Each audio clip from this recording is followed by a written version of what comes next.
该是说我的生活节奏，它就一直都是这样子，包括我对感情，我也是这样子，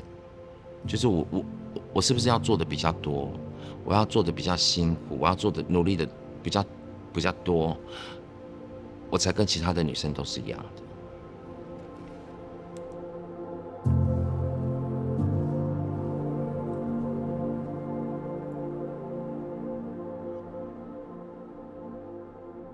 在外面，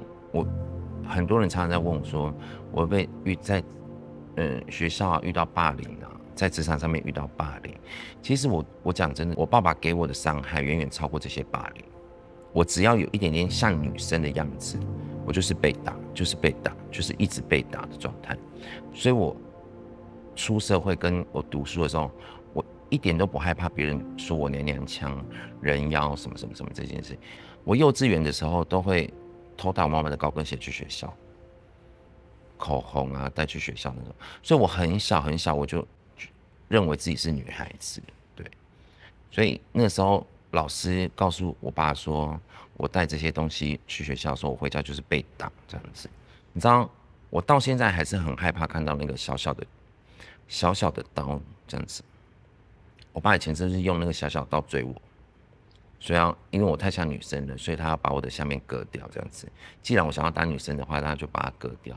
所以其实我觉得那时候他给我的伤害很大。为什么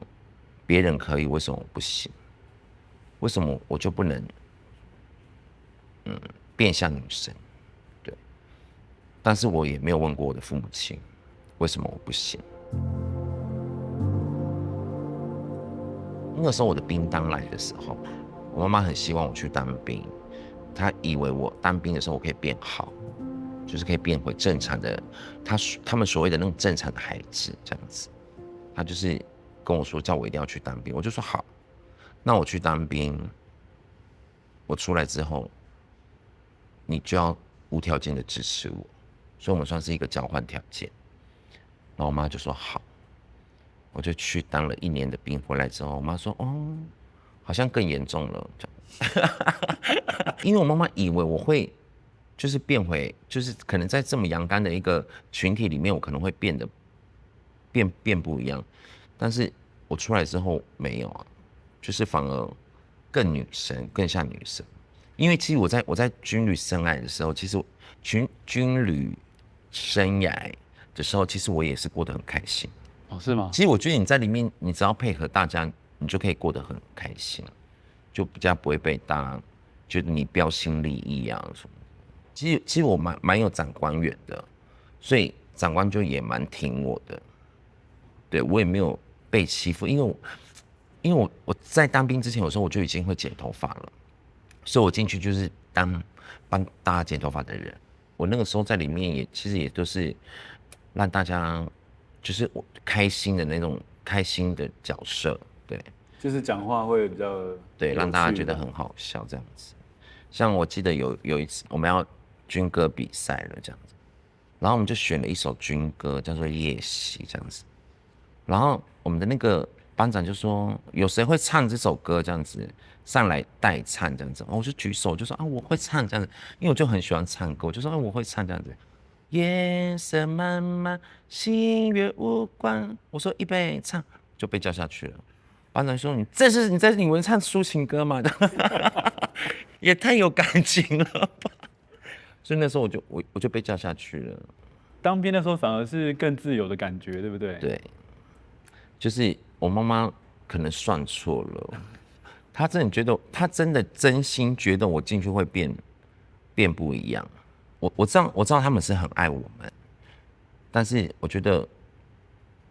就是我知道他们也不想要我受伤，只是他们用了太极端的方式，反而会让我更想要远离他们。所以我国中就一毕业我就直接来台北了，所以我就在台北工作，然后好好的当女生。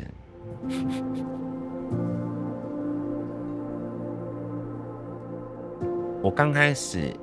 国中的时候，我其实一直想到的就是我要离开这边，我要去一个没有人认识我的地方，我要在那边重新生活，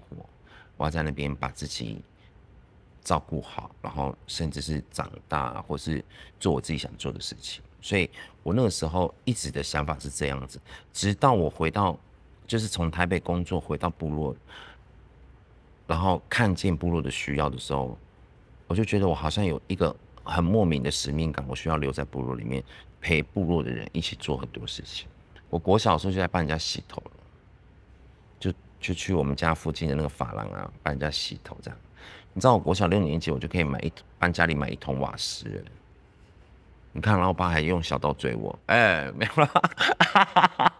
常常大家都会说啊，就问我妈说你的儿子怎么这样子不正常，什么什么什么。但是我能够做这件事情跟付这些钱的时候，我就想要让他知道说，其实我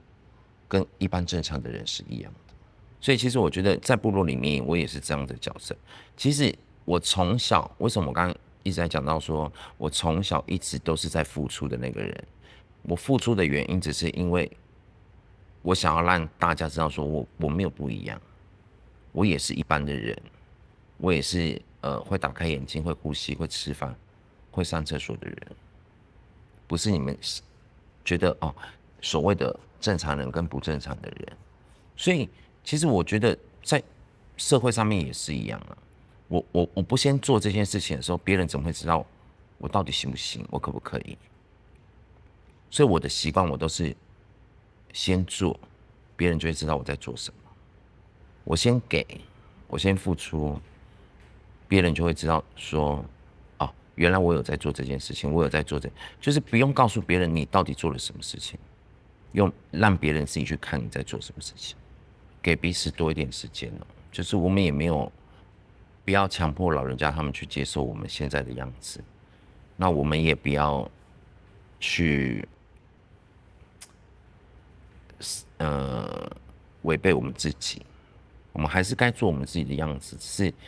就像我说的，你越多的付出在部落里面，其实让大家看见你没有不一样的时候，其实慢慢大家就会接受。我讲一个例子，就是我那时候当了5、6年的部落会计吧，然后有一年我那个时候都没有族服。就是我身上都没有穿族服，因为我不知道我到底要穿男生的族服还是女生的族服，所以我那个时候都没有穿族服。直到我们要办一个很大型的活动的时候，我需要坐在台上，就是坐在台上的时候，我的长老就告诉我说，你不需要准备一件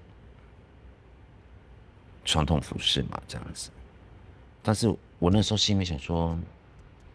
那我到底要准备男生还是女生的？我就直接问，我就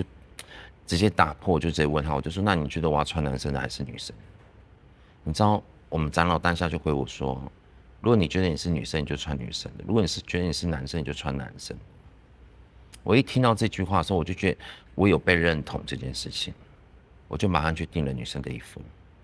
对，然后其实你知道我第一次穿那件衣服。那一套原住民服是要到会场的时候，其实我心里面也是超紧张，因为我不知道大家可不可以接受，我是我们部落的先例。你知道我在那个路口啊这样徘徊大概10分钟吧，因为我在想说我进去如果我被骂了，我要做什么反应？我要回去换衣服吗？还是我要怎么样子？然后直到大会用广播要找我要拿钱的时候，我逼不得已一定要进去，然后我就走边边这样。很远这样绕过去的，结果就一个老人家就把我抓住，我想说完蛋了，要被骂了这样子，我就说：哎，夫怎么了？那样子，那夫就跟我说：瑞莎，你穿这样子很漂亮呢，你这套衣服去哪里买的？这样子，我听到这句话的时候我就哭了，我就知道我默默耕耘这么久，我有被看到，我二话不说。当天晚上马上去订了另外一套女生的衣服。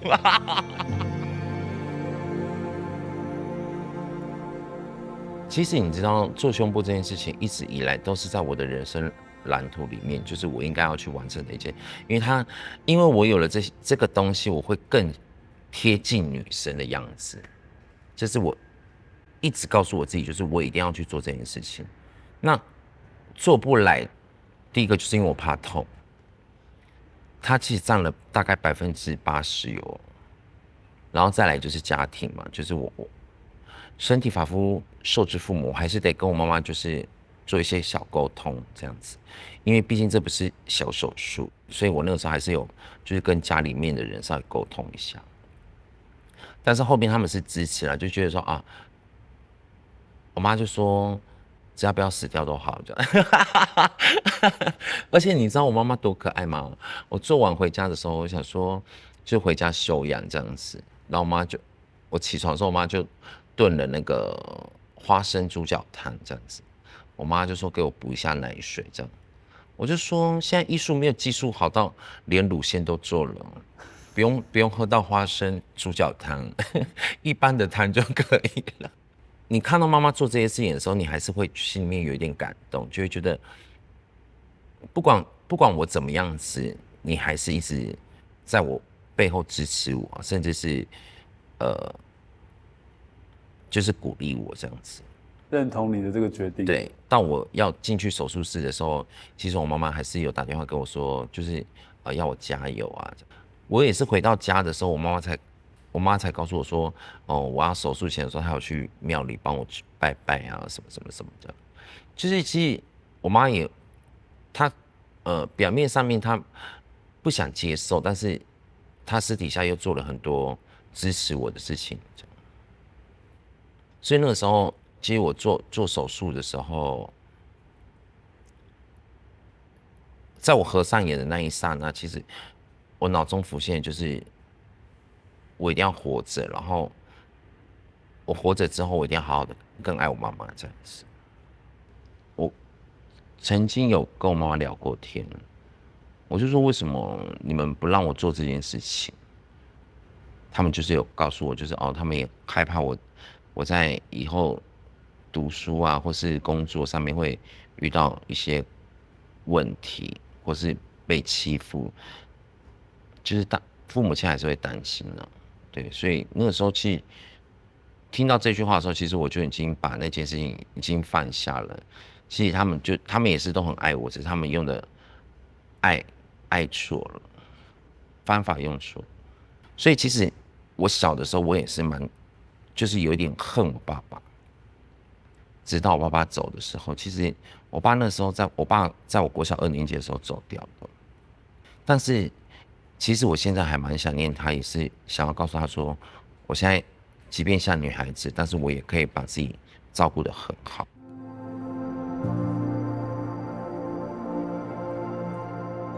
不要看我这样子，我也是结束了一个9年的感情，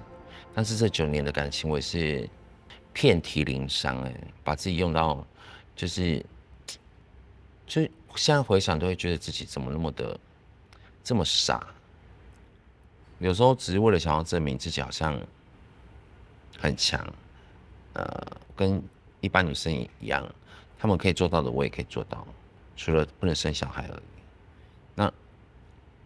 有时候又只是想要给别人觉得，我很幸福，对，然后给家人一个安定的感觉，就是有人可以照顾我这样。但是其实这些都是我包装出来的但是真正我们里面这9年里面，我们的壳是什么，我们的里面的东西是什么，只有我自己最清楚。对，那一旦这个壳破了之后，我还是回到我自己对，我觉得证明自己太累了啦，现在回想太累了，所以把自己做好，然后把自己照顾好就好。就像我前面一直在跟大家讲的，就是人生本来就是一场体验。这个我今天告诉你们的不见得是正确答案，那这只是我的人生体验。那我也很建议大家可以去走走看，去闯闯看，每一次的体验都会有不同的惊喜。那你也可以在任何一次的挫败，更认识你自己。就像我前面也有讲过，就是每一个阶段的我都很喜欢，然后我也会就是越来越珍惜自己。